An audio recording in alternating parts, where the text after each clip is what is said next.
স্টোরির শুরুতেই ন্যারেটর আমাদের জানায় মেনল্যান্ডের ইম্পেরিয়াল মার্শিয়াল আর্ট এক লেজেন্ড ট্রান্সমিট করেছে যার নাম ক্যাটালগ অফ 9 ইনকেভ রেসিপিস, যা লিখেছেন প্রাচীন ম্যাজিক এম্পেরার, যিনি তার জীবনের সেরা সব স্টাডি রেকর্ড করেছিলেন।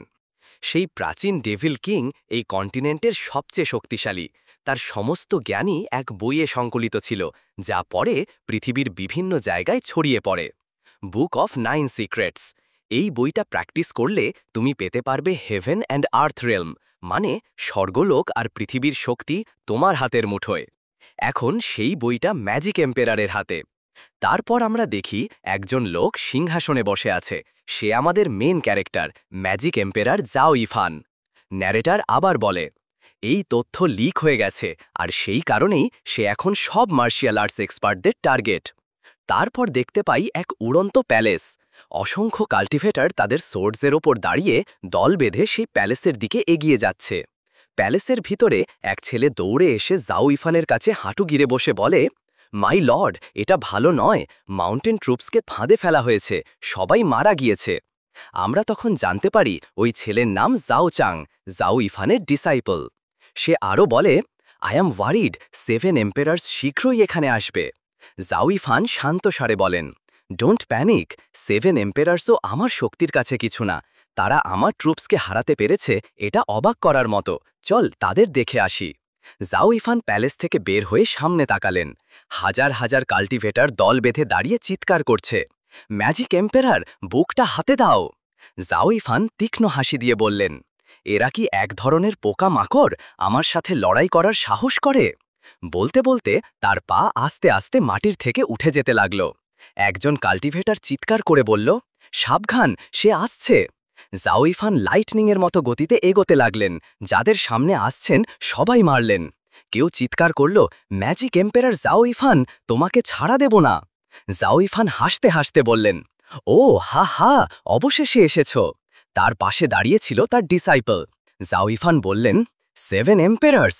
7 এম্পেরার্সের একজন বলল, বুক অফ 9 সিক্রেটস হাতে দাও, তোমার জীবন বাঁচাবো। জাও ইফান বলেন, তোমরা মিলেও আমাকে হারাতে পারবে না। কেন এত ঝামেলা, নিজেকে মৃত্যুর দিকে ঠেলে দিচ্ছ?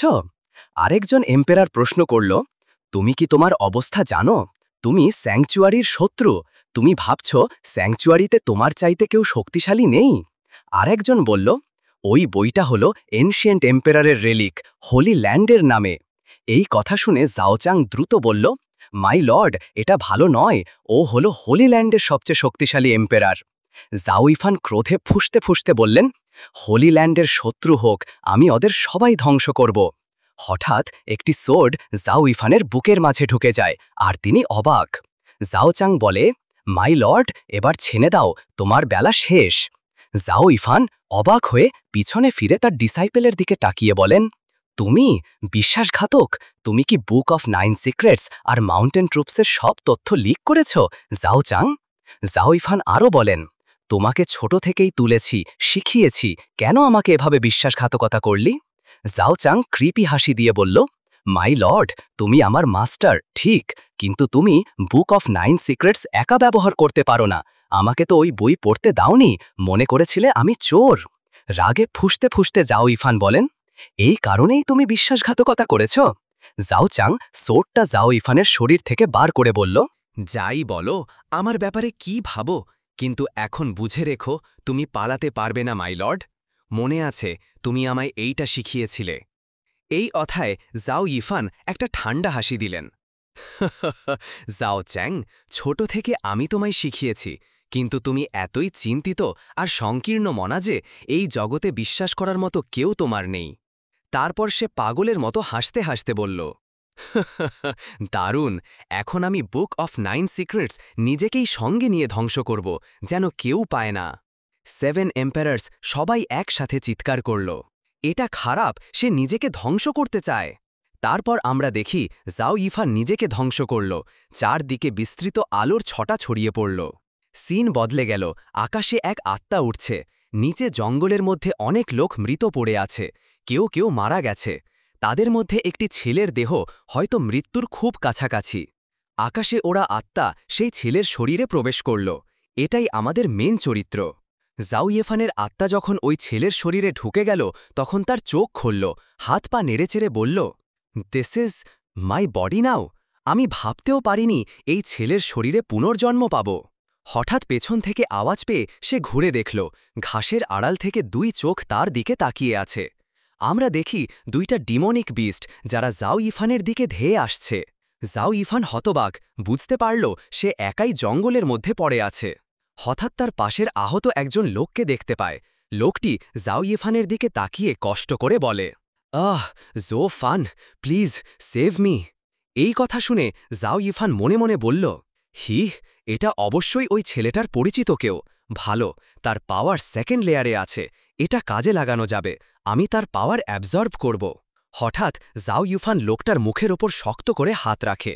সে হতভম্ব হয়ে উঠে কাঁপতে কাঁপতে বলে, তুমি এটা কি করছো আমার সাথে?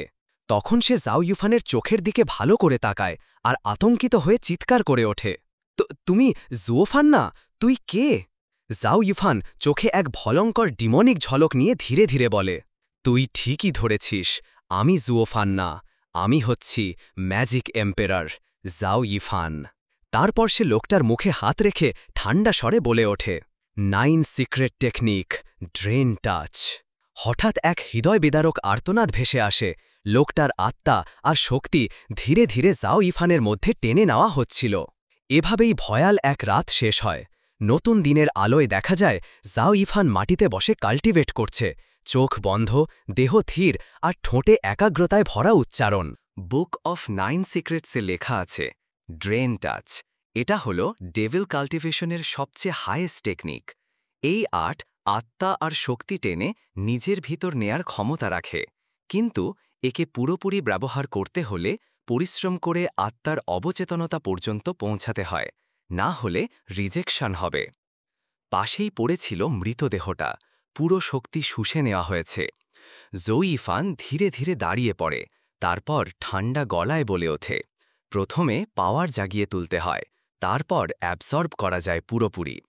ওই মৃতদেহটা সে একটা আগুন ছুঁড়ে জ্বালিয়ে ফেলে, আর তার গায়ে যে কাপড় ছিল সেটা খুলে নিয়ে নিজের গলায় জড়িয়ে নেয়। তারপরে সে নিজের হাতের তালুতে লাইটনিং জেনারেট করে নিয়ে বলে ওঠে, সকাল হয়ে গেছে, ভাবিনি এত শক্তি অ্যাবসর্ব করতে একটা রাতই লাগবে। এক চিৎকারে সে সেই লাইটনিং পাথরের দিকে ছুঁড়ে মারে। পাথর ভেঙে চূর্ণ বিচূর্ণ হয়ে যায়, এমনকি পেছনের গাছটাও ছিঁড়ে পড়ে যায়। ধোঁয়ার মধ্য থেকে বেরিয়ে আসে একটা ফিগার, একটা শরীর যার পুরোটা বিদ্যুতে মোড়া। সে আর কেউ নয়, জো ইফান, ম্যাজিক এম্পারার। সে দাঁড়িয়ে দাঁড়িয়েই নিজের চোখে শয়তানের হাসি ফুটিয়ে বলে ওঠে, এম্পারার অফ সোয়ার্ড, জুও চেং, তুই অপেক্ষা কর, আমি আসছি। তারপর সে গর্জন করে ওঠে, যেদিন আমি হোলি ল্যান্ডে ফিরব সেদিনই হবে তোমাদের শেষ দিন। গাছ থেকে গাছে জাম্প করতে করতে সে বলে উঠল, এই শরীরটা আমি 0 থেকে 5th লেয়ার পর্যন্ত রিকভার করেছি। হোলি ল্যান্ডে ফিরতে হয়তো অনেক সময় লেগে যাবে। হঠাৎ একটা শব্দ শুনে থেমে যায় সে। একটা গাছের ডাল থেকে নিচে তাকিয়ে চুপি চুপি বলে ওঠে, ওইদিকে কিছু হচ্ছে।